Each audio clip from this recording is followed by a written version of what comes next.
Hey, what's up, everybody? This is Charles. I want to welcome you guys to another episode of the Dreamerspro Show, where we cover everything from sports, hot topics, classic debates, entertainment, where we give you guys a fresh perspective on things and how we see them. And in today's episode, the topic is the most dangerous weapon the Clippers have that no one is really talking about. So that's the topic I'm going to get into in today's video. But before we get into that, I want you guys to please make sure you go ahead and hit the like button, hit the subscribe button, and hit the notification bell to be notified whenever we drop our content. Also be on the lookout for our Dreamerspro Premium community, and also be on the lookout for Dreamerspro.com, which we're launching very soon. So anyway, let me get into this topic right here. So this idea came to me last night when I was watching a game when they were playing against the Kings, right? And when I was watching that game, some things became apparent to me. Now, if you see the title of this video, conventional wisdom would tell you, well, their most dangerous weapon is Kawhi Leonard, right? Because he's their best player. He's the most, let's say, versatile player, for sure their best defender. So most people would say it's Kawhi Leonard, or some people, a crop of people may say, oh, it's Paul George. Paul George must be the most dangerous weapon that the Clippers have. Like, obviously, look how well he's playing this season, which we're going to get to in another topic today. So it must be Paul George, right? Or some people could say it must be the ball movement. That must be the thing that's the most dangerous weapon that the Clippers have that no one is talking about, because with the new offensive philosophy that Tyronn Lue has implemented, you can see the ball movement is there. The star players for the Clippers are averaging about 12 assists per game. Everybody's touching the ball, and the new offensive flow that these guys are on, guys are getting easier shots. So it must be the ball movement. Other people who hear this question may say, oh, it must be the IQ, right? They now finally have some smart players to run different sets of the triangle offense. It was something that Kawhi Leonard spoke about at the end of that series last year against the Denver Nuggets. He spoke about the fact that they just needed some smarter basketball players on the team that understood shot clock, game clock, when to run certain plays, when to post, when to look for a three, all these different things. And he spoke about the importance of having something like that on the court, right? So some people may say, okay, they addressed that issue by getting like Nicholas Batum, Serge Ibaka, who's a championship player, championship experience. So it must be that. That must be the thing, right? But actually, it's all of those things are true, but it's not that. The thing that's their number one weapon that no one is talking about is their three-point shooting. Up until going into last night's game against the Kings, I did not know that the Clippers were the most deadly team in the league for three-point shooting. They're actually shooting the best three-point percentage for any team this season. Now, if you go look at their stats as a team, I'm getting this information from NBA.com, obviously. As a team, they're shooting 43.6% from the three. As a team, this is the most deadly three-point shooting team in the league. Then, of course, they're followed by the Milwaukee Bucks. Then they have the Los Angeles Lakers, who are up there at number 3, shooting 39.6%. Then you have the Utah Jazz shooting virtually the same percent, 39.6%. So I'm assuming they probably made more threes. And then the Boston Celtics at number 5. And then, of course, the Clippers are also leading the league with free throw percentage, and they're number 2 behind the Milwaukee Bucks with three-pointers made. The Milwaukee Bucks have made 212, but the Clippers have made 197, which means they've made more with fewer fewer attempts. That's why they probably have the overall highest three-point shooting percentage. So I said, okay, they're shooting the most. They're making all these threes. But where are these threes coming from, right? Because conventional wisdom will tell you, okay, Luke Kennard, he's a three-point shooter, but he hasn't really been on the mark as much as you would expect. So I had to go in, and look at the numbers. And these numbers are going to fascinate you, because this three-point shooting percentage is being driven by their two-star players. So let's talk about Paul George, who I'm going to get into. We're going to do a video about him today, because Paul George is having some kind of season so far. But anyway, Paul George is averaging 25. But let me just skip over that for a second. And I want to talk about his shooting percentage. Paul George from the field this season in 12 games is shooting 50% from the field. That is the highest he's ever shot in his basketball career. He's shooting 50% from the field. What's even more astonishing is that Paul George from the 3 is shooting 51.5% from the three-point line. Let me say that again. Paul George is shooting 51.5% from the three-point line. He's attempting 8.3 three-pointers a game and making 4.3. That is a legitimate 50%. We're not talking about a James Harden that would attempt like 12 3-pointers in a game and then make, I don't know, like 4 or 5. And then obviously he's going to get his buckets because he's shooting so many threes. But Paul George is shooting inefficient. I mean, if you're making 50% of your threes and you take 8, you know you're going to make 4. Man, that is efficient. Paul George is one of the catalysts for that.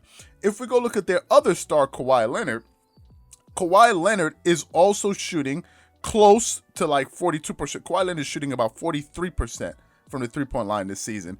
Again, which is astonishing when you think about these numbers.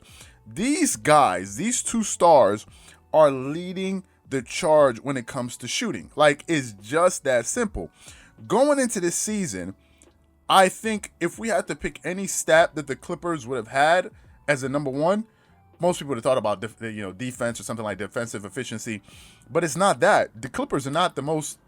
They're not the best team on defense. They're not in the top 5 right now on defense. That's for like the Lakers and other teams. So it goes to show you that the Clippers are just beating dudes down. Now, are they capable of finding their defensive identity? Absolutely. How do I know that?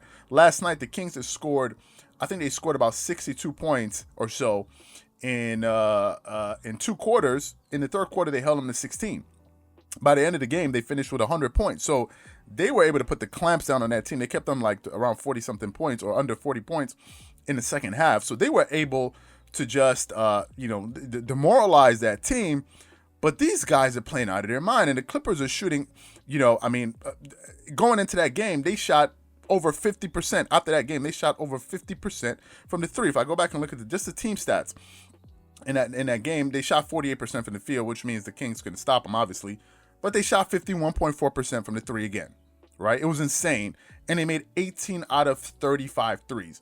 This is a stat that going into this season, I think none of us could have predicted and said, okay, if there's any stat that the Clippers are going to have, it's going to be 3-point shooting. But it looks like this team is off to a red hot start. Like, they're off to a red hot start. And and I think it's being predicated on the fact that their two stars are amazing shooters. Like, you got to think about it. Kawhi Leonard is probably the best mid-range jump shooter in the league.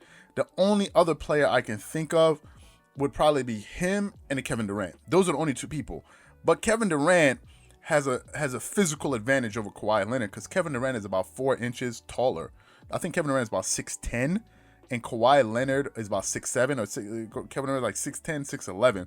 So Kevin Durant is taller than Kawhi Leonard. So when he jumps and he shoots, the chances of you bothering his shot are lower because he's just he's a taller guy. Kawhi Leonard is not so tall. Like, think about it. LeBron is an inch taller than Kawhi.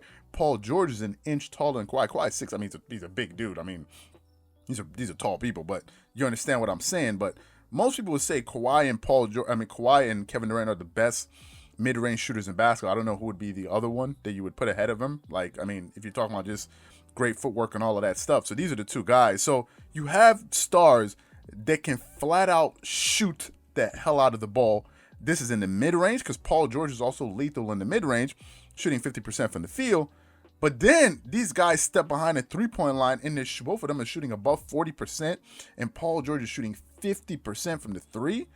That's insane to me. And obviously, if you go down the roster, you think of the Patrick Beverleys of the world. He's a consistent three-point shooter. You think of a Nicholas Batum. He's a threat. You think of a Marcus Morris. He's a threat. You think of a Luke Kennard. He's a threat. You think of a Lou Williams. He's a threat. And I mean, it's just incredible to think. So for me, I think that the three-point shooting is the most dangerous weapon that this team has, and this team is loaded.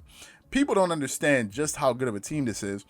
People are getting lulled into the fact of looking at records, right? They're looking at standings and saying, well, obviously the Clippers can't be the best team in the West because that's obviously the Lakers.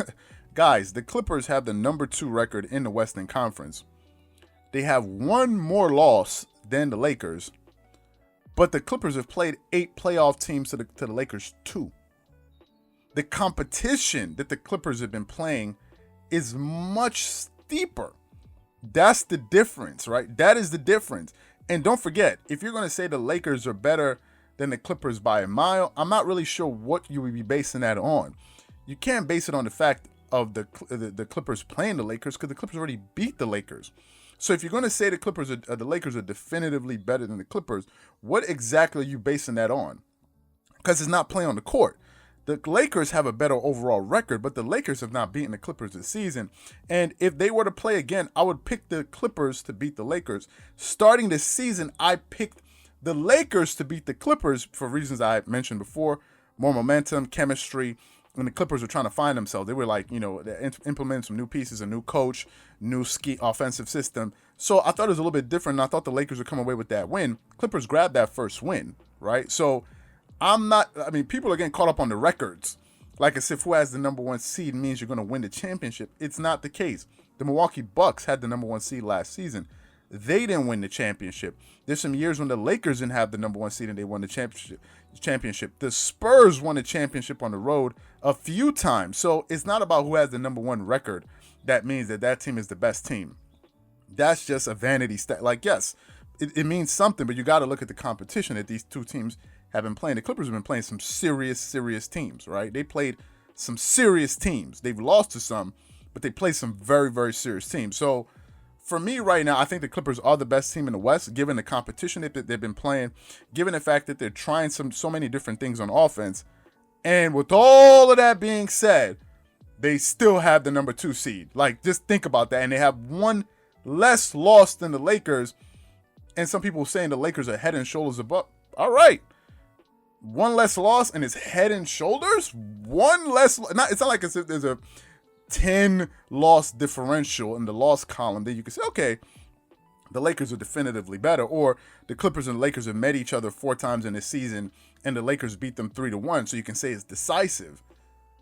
I don't know where people are getting that from, but maybe it's because of last year. But the last year's Lakers team is not the same team as this year. And last year's Clippers team, evidently, it's not the same team as it was. It's not the same team that it is this year. So, what I want to know from you guys is, what do you think about everything that I said in this comment? What do you think? Do you agree? Do you disagree? Whatever you guys think, please leave your thoughts and comments in the comment section below. Again, if you enjoyed the video, please make sure you go ahead and hit the like button, hit the subscribe button, hit the notification bell to be notified whenever we drop our content. Also, be sure to check out the next video that we have linked coming up after this one. If you enjoyed this one, you're definitely going to enjoy that one. Once again, this is Charles here from Dreamerspro. Wish you guys an amazing day and catch you guys on the next episode. Peace.